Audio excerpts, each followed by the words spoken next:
Hey, ¿qué tal? Soy Hugo Amador y esto es Entre Rodajes, edición especial desde el Festival de Cine de Tijuana. En este capítulo nos acompaña Roberto Fiesco, productor, realizador y docente con una trayectoria fundamental en el cine mexicano. Ha producido películas premiadas en festivales como Berlín, Sundance, San Sebastián y como director ha sido reconocido con el Ariel por Quebranto y Trémulo y recientemente por sus trabajos de ficción Sin Hijos y Lupe. Bienvenido, Roberto Fiesco, es un placer tenerte aquí Entre Rodajes. Muchas gracias, Hugo, un honor. Pues Roberto, tenemos 6 preguntitas preparadas para ti. Nos metemos de lleno con la primera. Has producido algunas de las películas más importantes del cine mexicano contemporáneo y al mismo tiempo has dirigido proyectos muy personales. ¿Qué te motiva a seguir contando historias desde ambos lados? Pues creo que todo nació siendo muy chico cuando empecé a ver películas, en realidad. Fui de esa generación que todavía se formó viendo películas en la televisión y preguntándose cómo se hacían esas películas. Entonces, eso es lo que me lleva a estudiar cine. La verdad es que tenía una pasión como más de cinéfilo que de alguien que quería hacerlas. En realidad lo que a mí me gustaba era verlas.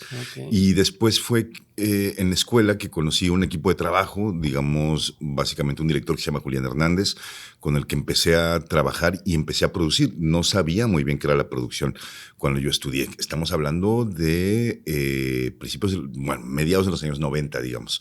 Entonces, fue a partir de eso que empezamos a producir películas cuando salimos de la escuela, en un momento muy difícil para el cine mexicano, donde se hacían 15 películas, 20 películas al año, y levantamos un proyecto que se llamaba Mil nubes de paz cerca del cielo, amor, jamás acabarás de ser amor, una película que tenía a un joven gay como protagonista. Y esto hizo que esta película llegó al Festival de Berlín, ganamos el premio Teddy allá en 2003, y eso cambió completamente mi vida. La verdad es que hace pues poco más de 20 años que me dedico de manera continua y permanente a producir películas, largometrajes, cortometrajes, series, pues un poco de todo, ¿no? Y eventualmente a dirigir, pero sigue siendo, creo que esa misma pasión que tenía cuando era niño y veía películas y quería saber cómo se hacían. Órale, qué interesante y qué bonito también. Has estado también presente en momentos clave pues, del cine mexicano, ¿no? Desde su consolidación del cine independiente hasta las nuevas plataformas, ¿no? Pues de streaming. ¿Cómo percibes hoy el estado del cine nacional? ¿Qué tipo de historias crees tú que están marcando ahorita esta etapa? Este no es un momento fácil, la verdad. Creo que a partir de la pandemia, digamos, vivimos como una especie de boom interesantísimo en nuestro país en términos de volumen de producción, ¿no? La llegada de las plataformas trajo no solamente como la necesidad de generar muchas más películas, muchas más series para que, digamos, la demanda del espectador de las plataformas pudiera verse cumplida. No solamente pasó eso, sino llegó dinero que no existía ya en la industria para ese momento, porque ya no, es muy raro encontrar inversión privada en las películas en realidad. Mucho del cine mexicano se financia con apoyos públicos, apoyos que vienen del gobierno federal básicamente, y eso, digamos, nos había como tenido en una suerte de zona pues muy peculiar, digamos, de la manera como se produce aquí. La llegada de dinero y de capital privado modificó también los contenidos, que es como ellos llaman, digamos, como a esto que aparece en las plataformas, contenidos, ¿no? Modificó las temáticas, modificó también la manera de realizarlas y muchas cosas. Entonces, esto en la pandemia se vivió como una enorme eclosión porque había como una enorme exigencia por parte del espectador de ver cosas nuevas. Hoy esto pasó. La verdad es que hace un par de años que esto bajó un poco el volumen, ha ido bajando el volumen. El año pasado se hicieron apenas 35 rodajes de largometrajes, lo cual es poquísimo. Es uno de los números más bajos en la historia del cine nacional. Entonces, creo que este no es un gran momento. Y sin embargo, sí creo que sigue existiendo películas que siguen apostando, digamos, tanto por hacer cine comercial como por hacer películas que tengan una vocación más autoral. Creo que seguimos de todas maneras en una industria que sí se ha construido, que hace películas muy diversas de temáticas y géneros muy distintos entre sí y que creo que unas películas que van a ir a festivales cinematográficos y que probablemente van a tener una poca taquilla, pues compiten con otras que tienen una vocación, pues sí, de realmente llevar a millones de espectadores a las salas.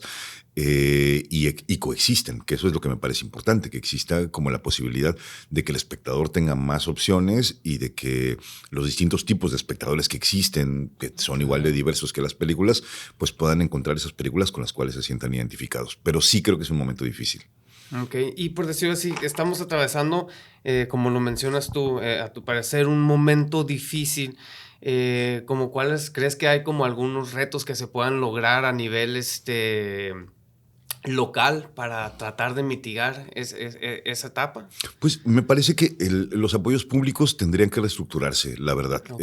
No son suficientes. La verdad es que la demanda, por ejemplo, para una convocatoria como la convocatoria de escritura de guiones que tiene el IMCINE, recibe 1,200 solicitudes, ¿no? Y se dan, ¿qué te gusta? ¿25 apoyos? O sea, es decir, hay una demanda muy grande contra una oferta muy baja en realidad, ¿no? En cuanto a apoyos públicos. Y en cuanto a, digamos, apoyos privados que básicamente provienen de las plataformas de streaming, lo que tenemos son también perfiles muy claros del tipo de películas que están buscando. Películas, evidentemente, que lleven al espectador también a darle clic, digamos, como a esa película. No son necesariamente contenidos, digamos, que tengan una vocación autoral, en realidad. No son ese tipo de contenidos. Entonces, sí creo que hay ahí, digamos, como un desequilibrio en general. ¿Qué se podría hacer? Incentivar a la iniciativa privada que se involucre mucho más. Hay apoyos que involucran a la iniciativa privada, como el Eficine, y que han propulsado, digamos, como muchas de las películas mexicanas que vemos actualmente. Sin embargo, me parece que hace falta más dinero público o más dinero que tenga que ver con estas estructuras o dinámicas, digamos, de apoyos públicos. Y creo también que deben existir como otras formas de producción, otros esquemas que construir, ¿no? O sea, creo que este es el momento justamente en que este cine independiente, probablemente muy pequeño, digo, con crews muy reducidos, con una apuesta, digamos, formal interesante, propositiva, con historias que tengan este mismo nivel propositivo e interesante, este es su momento. O sea, en realidad hacer películas entre 15, 20, 25 personas, ¿no? O menos, tal vez. Hoy los recursos, digamos, para hacer una película profesional están al alcance un poco de cualquiera. Una buena cámara no es complicado de conseguir, un buen equipo de sonido, un teléfono celular con el cual hacer una película. Y sin embargo, veo a muy poca gente apostando por eso, ¿sabes?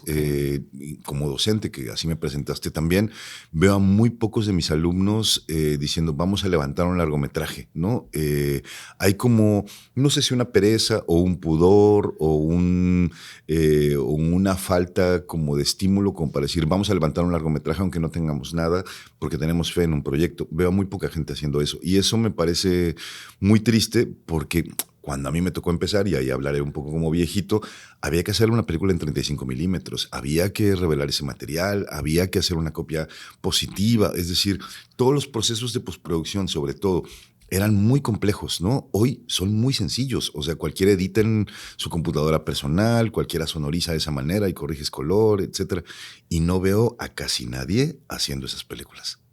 Me encanta eso que mencionas. Así lo dices, ¿no? De que las plataformas a lo mejor están buscando hacer eso, ¿no? Que el contenido, que alguien le va a dar clic, ¿no? Ujú. Pero también lo dices, se abre esta puerta a como creadores, impulsar más estas ideas que no están en esas plataformas y que son más artísticas de alguna Pues u no otra manera. necesariamente más artísticas, pero probablemente sí más originales. O sea, yo Eso. creo que el Ujú. factor de originalidad, que es un factor de riesgo, evidentemente proponer algo que sea nuevo, explorar sobre géneros sobre los que casi no exploramos o que nos dan miedo o tal, o hablar de historias mucho más personales, no necesariamente implica cine no comercial. O sea, pero creo que lo platicaba el otro día con alguien y decía, ¿por qué no levantar una película? Y me decía, es que la ópera prima es muy importante. Yo decía, bueno, sí, hacer una ópera prima es muy importante, pero decía, es que tienes que llegar a festivales importantes. Le decía, bueno, ojalá, pero no necesariamente. O sea, pero si vas a esperar a tener todo para hacer tu ópera prima importante, que llegue a festivales importantes, pues a lo mejor pasan 10 o 20 años de tu vida, ¿no? Y hoy que tienes los medios, los compañeros, la gente que estudió contigo y que se formó contigo, y nadie está levantando una película, nadie está escribiendo un guión de largometraje o está pensando en un corto, cómo levantar un corto fuera de la escuela, etcétera.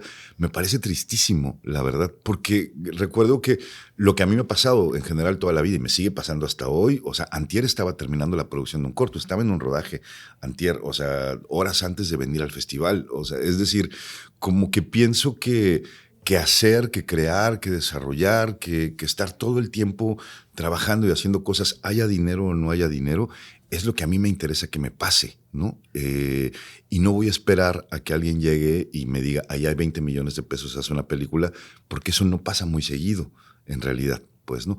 Pero sí pasa muy seguido que gente que conozco, gente que admiro, gente con la que me gusta trabajar o con la que quiero trabajar, tiene proyectos y me gusta sumarme a ellos. En tu experiencia como productor, ¿cómo equilibras el valor, pues, artístico de una película con las exigencias del mercado o la distribución?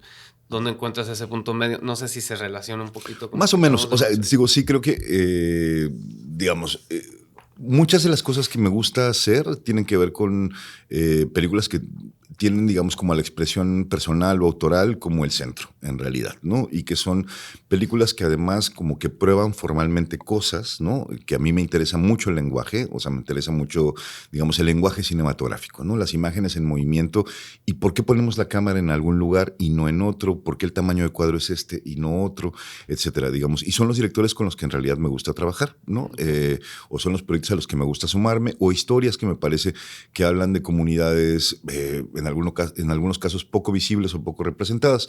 Muchas de las cosas que he hecho, por ejemplo, son sobre personajes LGBT, ¿no? En un momento, hoy es mucho más común, pero en los años 90 no lo era, ¿no? O sea, digo, y en los años 2000, cuando me tocó hacer una película que se llama Quebranto, que era un documental sobre una mujer trans, eso no estaba en los medios, ¿no? O sea, no existía RuPaul Drag Race, ni existía como esta visibilidad de las personas trans, ni su lucha estaba como tan expuesta en los medios, ni nada por el estilo. No eran visibles, pues, ¿no? Entonces, digamos, a mí me ha tocado, digamos, como abrevar para que hoy las cosas sean mucho más visibles y entonces no te digan en el IMCINE, el Estado no tiene por qué apoyar películas de maricones, ¿no? Ok, Eso ya no se puede decir, ¿no? Afortunadamente, si tú llegas claro. con un proyecto LGBT, no te pueden decir eso, ¿no? Pero a mí me tocó vivirlo, ¿no? Y me tocó luchar contra eso y me tocó denunciarlo en su momento, ¿no?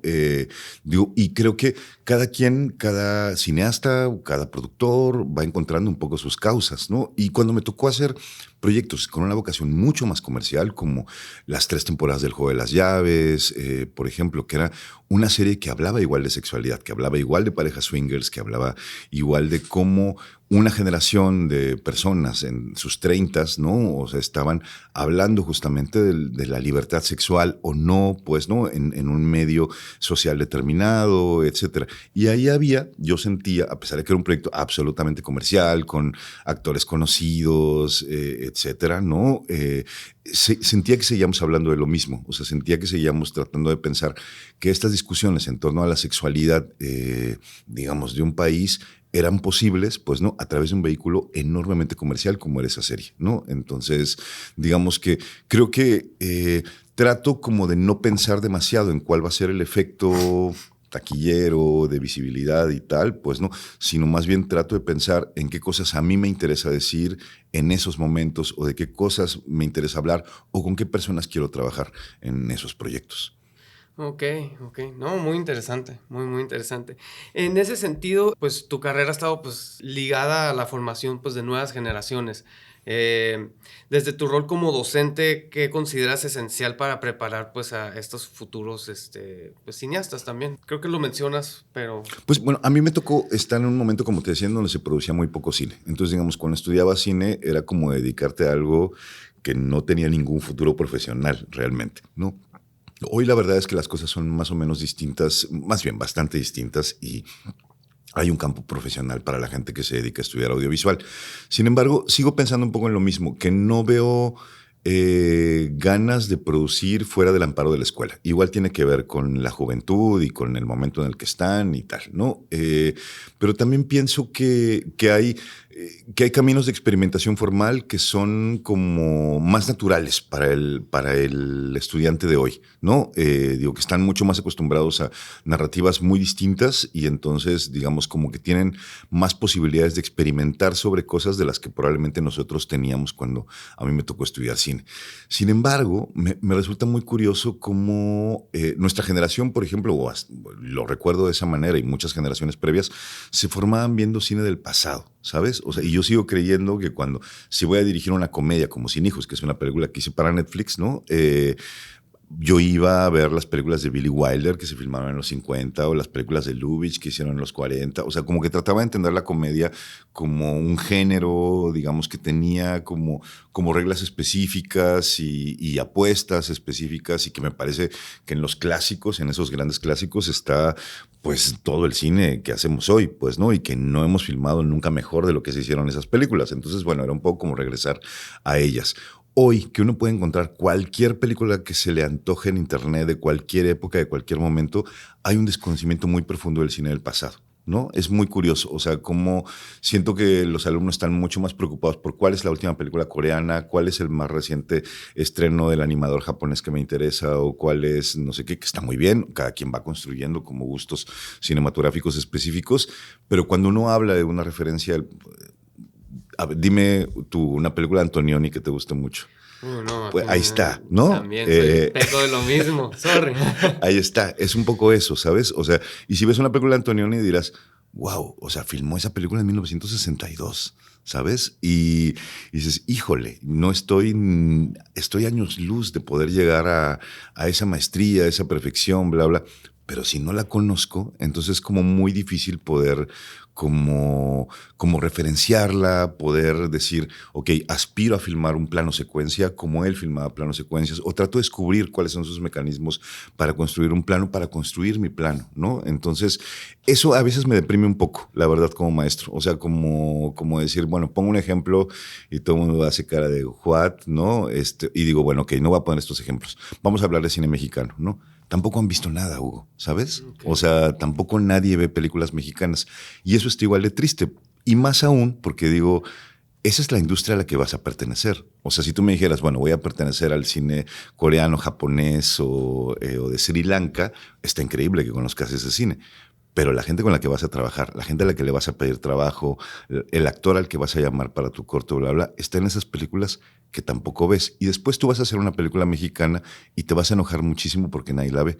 Pero tú tampoco veías las películas mexicanas. Entonces, ahí hay como con el estudiante de cine hay como una serpiente que se muerde un poco la cola, ¿no? Y que no descubres también, es natural. No lo vas a descubrir hasta que no egresas de la escuela y dices, híjole, esto está más difícil de lo que creía. Pues, ¿no? A mí lo que me pasó es que a mí el cine mexicano me gustaba muchísimo, ¿no? Desde los 11 años que empecé a ver películas mexicanas, me gustaba mucho y sigue gustándome mucho ver películas mexicanas. Ahora, no, súper buen take, me dejas mucho que reflexionar. Hugo va a ir a ver películas de Antonioni saliendo de este programa. La primera película que voy a ver, créeme. Bueno, permíteme, hablando de contextos, hoy en el norte del país está teniendo pues un auge, ¿no? Interesante. Hay nuevas realizadoras, festivales como hay varias productoras. De tu perspectiva, ¿cómo ves el crecimiento en hechos pues de la frontera, ¿no? ¿Y cuál es su papel dentro del panorama pues nacional? Pues mira, yo soy de un estado de frontera, yo nací en Tamaulipas, ¿no? No en Reynosa y Matamoros, sino nací en Ciudad Madero, ¿no? Pero digamos, la frontera fue algo que siempre me fue muy natural, digamos, como durante toda mi infancia. Esta es otra, pues, ¿no? Completamente distinta, que tiene una dinámica completamente distinta. Que sí creo que ha pasado en los últimos años, que sí existe, digamos, como una serie de realizadores que ubicamos muy bien. O sea, la verdad es que Tijuana y Mexicali han sido polos como importantísimos, digamos, de producción, pues, ¿no? Y una cantera importante de gente que se dedica al cine. Desde funcionarios públicos, que los ha habido, digamos, que provienen de esta región, hasta cineastas interesantísimos como Ricardo Silva, Adriana Trujillo, David Pablos, mucha gente, pues, ¿no? O sea, ¿qué ha pasado también? que buena parte de estos cineastas han ido a la capital, digamos, a hacer una carrera, que eso habla pues también de una suerte de desigualdad que existe en el país, pues, ¿no? Y que seguimos pensando que el centro sigue siendo como el lugar donde vas a desarrollar tu trabajo, pues, ¿no? Profesional. Es curioso su cercanía con la máxima industria del cine mundial, que es Estados Unidos, y que Los Ángeles a ustedes les queda apenas a 3 horas, pues no, o sea, digo, seguramente también ha tenido como una migración hacia allá, pero es muy curioso cómo la migración principal está hacia el centro, pues no, o sea, eso es raro, pues no, o sea, digo, pienso que sin embargo las historias que se cuentan desde aquí, o sea, algunos de ellos no han vuelto a filmar acá, ¿no? O sea, simplemente nacieron, se formaron acá o acabaron formándose en la Ciudad de México, pero no volvieron. Los que se quedaron aquí me parece que son los más interesantes. O sea, gente como Miguel Núñez, insisto, como Ricardo Silva, como Adriana Trujillo, o sea, gente que hace ficciones o documentales en Mexicali o en Tijuana y que siguen hablando de sus ciudades, que siguen hablando de sus regiones.